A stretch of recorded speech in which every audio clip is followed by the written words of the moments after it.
আসসালামু আলাইকুম। গতকালকে ভারতের পক্ষ থেকে হঠাৎ করে বাংলাদেশের বেশ কিছু পণ্যের উপর আমদানি নিষেধাজ্ঞা দেওয়া হয়েছে, যার ফলে তৈরি পোশাক সহ অনেকগুলো পণ্য ভারতের ভেতরে স্থলপথে আর প্রবেশ করতে পারবে না। এর ফলে তৈরি পোশাক রপ্তানিকারকরা বিপাকে পড়েছে। সম্ভবত ভারত বাংলাদেশের গার্মেন্টস খাতকে টার্গেট করেছে। এর আগেও একইভাবে তারা আদেশ জারি করেছিল যে তাদের আর বন্দর ব্যবহার করা যাবে না।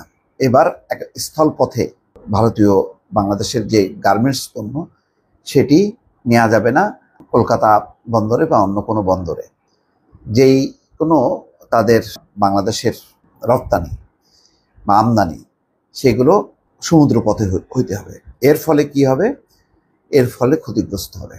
এ নিয়ে একটি প্রতিবেদন যে ভারতের আমদানি নিষেধাজ্ঞায় বিপাকে তৈরি পোশাক রপ্তানিকারকরা।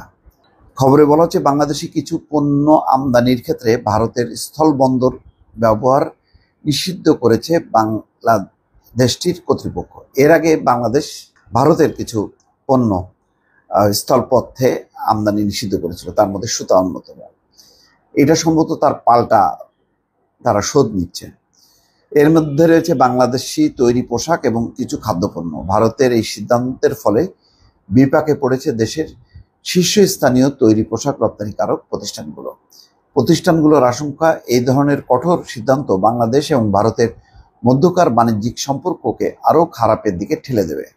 বাংলাদেশ পোশাক প্রস্তুত এবং রপ্তানিকারক সমিতির সাবেক পরিচালক মহিউদ্দিন রুবেল ইউএনবিকে বলছেন যে এখন বাংলাদেশের পোশাক ভারতে পৌঁছাতে আগের চেয়ে অনেক বেশি সময় লাগবে। এতে খরচও বাড়বে, অর্থাৎ রপ্তানি কিছুটা কমে যাবে।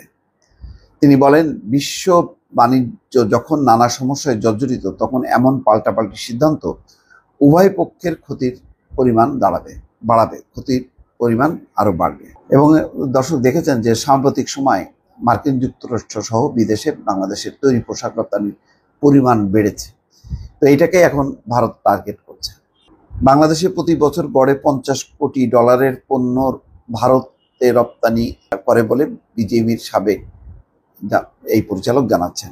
বলেন, ভারত বাংলাদেশের বড় ক্রেতা এবং সেখানে বাংলাদেশি তৈরি পোশাকের বাজার বড় হচ্ছিল। এখন এই সিদ্ধান্ত নতুন করে আমাদের জন্য উদ্বেগের কারণ হয়ে দাঁড়ালো। গড়ে প্রতি বছর $50 কোটি পণ্য ভারতে রপ্তানি হয়।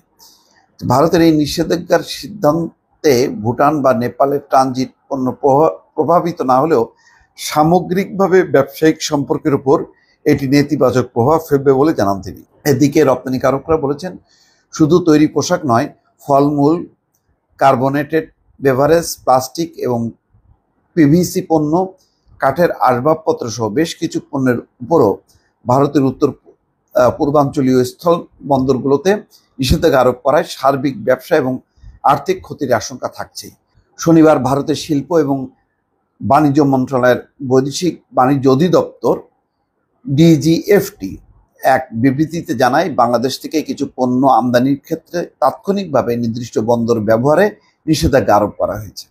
এ বিষয়ে এক কূটনৈতিক সূত্র ইউএনবিকে বলছে যে বাংলাদেশের সমুদ্র বন্দর দিয়ে ভারতীয় তুলা আমদানিতে নিষেধাজ্ঞা আরোপ, অর্থাৎ সমুদ্র বন্দর দিয়ে ভারতীয় তুলা আমদানিতে নিষেধাজ্ঞা আরোপ এবং স্থল বন্দরগুলো বন্ধ করে দেওয়ার পর ভারত এই সিদ্ধান্ত নিয়েছে।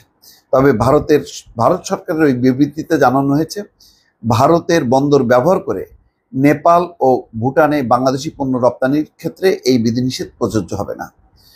ডিজিএফটি এর বিবৃতিতে বলা হচ্ছে, বাংলাদেশ থেকে কোনো স্থলবন্দর দিয়ে তৈরি পোশাক আমদানি করা যাবে না, তবে ভারতের ব্যবসায়ীরা কেবল কলকাতা এবং মুম্বাইয়ের নবসেবা সমুদ্র বন্দর ব্যবহার করে বাংলাদেশ থেকে তৈরি পোশাক আমদানি করতে পারবেন, অর্থাৎ সমুদ্র বন্দর ব্যবহার করে আমদানি করতে পারবেন, কিন্তু স্থলপথে না।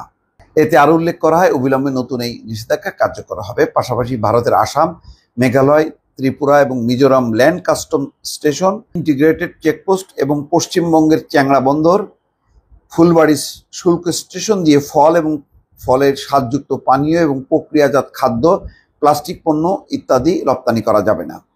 তবে মাছ, তরলীকৃত পেট্রোলিয়াম গ্যাস, ভোজ্য তেল, ভাঙা পাথর নিষেধাজ্ঞার আওতায় রাখেনি ভারত। পরিস্থিতি আস্তে আস্তে খুবই সংকটাপন্ন হচ্ছে। ব্যবসা বাণিজ্যের ক্ষেত্রে এখন পণ্য আমদানি রপ্তানির ক্ষেত্রে এই পাল্টাপাল্টি নিষেধাজ্ঞা পরিস্থিতি কোন দিকে ঠেলে দেবে সেটাই এখন বিবেচ্য বিষয়। দর্শক ভালো থাকবেন, আল্লাহ হাফেজ।